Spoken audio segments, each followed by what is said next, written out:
مرد تو ان ہواؤں کا بھی دشمن ہوتا ہے جو اس کی من پسند عورت کے بدن کو چھو کر گزرے۔ جب اللہ تمہارا گواہ ہو جائے تو ہر زیادتی کا جواب عرش سے آتا ہے۔ جب آپ اپنی بات بتانے اور جذبات کی وضاحت دینے میں ناکام ہو جائیں تو اس وقت سب اللہ پہ چھوڑ کر پیچھے ہٹ جانا بہتر ہے۔ کسی کی راہ میں ناحق مشکلات پیدا کرنے سے پہلے سوچ لیں کہ آپ اس کی تو صرف دنیا خراب کر رہے ہیں لیکن اپنی تو آخرت بھی تباہ کر رہے ہیں۔ انسان اتنا کم ظرف ہے، ایک خوشی کو لے کر ہمیشہ ہنس نہیں سکتا پر ایک غم میں طویل عرصہ تک روتا رہتا ہے۔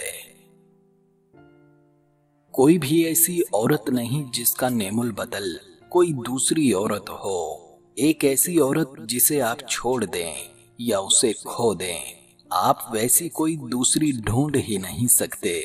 آپ اس کی ذات کو ہزاروں عورتوں میں تلاش کرتے اپنی زندگی گزار دیں گے لیکن پھر بھی اس کی غیر موجودگی کو پورا نہیں کر پائیں گے۔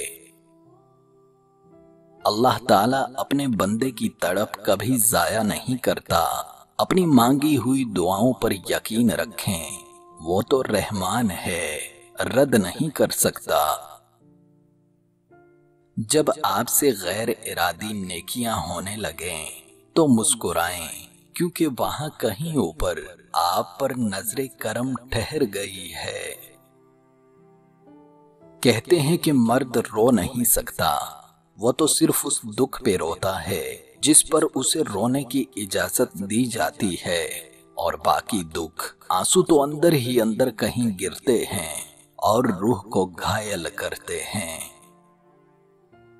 زخم چھپانے کا ہنر سیکھو، ورنہ یہاں پر تو ہر دوسرا انسان ہاتھ میں نمک لیے پھرتا ہے۔